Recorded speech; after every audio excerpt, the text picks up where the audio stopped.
আমরা যদি মিডল বরাবর 0 ধরি তাহলে হয়তো 1 সেন্টিমিটার উপরে আমি ডার্ক দেখলাম, 2 সেন্টিমিটার উপরে ব্রাইট দেখলাম, 3 সেন্টিমিটারের উপর আবার ডার্ক দেখলাম, 4 সেন্টিমিটার উপর আবার ব্রাইট দেখলাম, ঠিক আছে? সো এইভাবে ডার্ক ব্রাইট অল্টারনেট করে করে আসবে।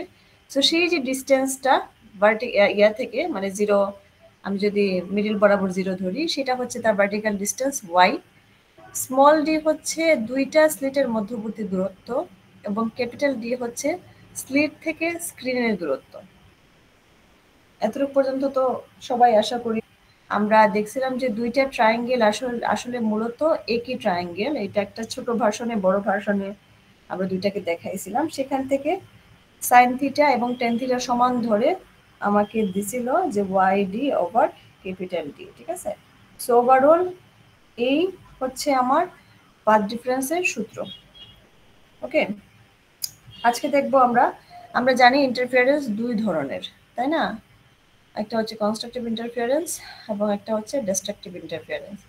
সো যেহেতু ইয়াংস ডাবল স্লিট এক্সপেরিমেন্টটা, এই এক্সপেরিমেন্টটা করি আসলে ইন্টারফিয়ারেন্স প্যাটার্নটা দেখার জন্য।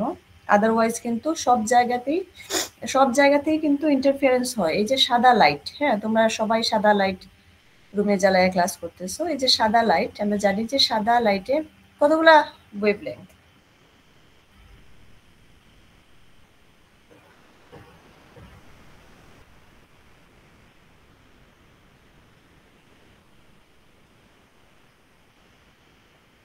কি কি কালার? 6টা, সেই 6টা।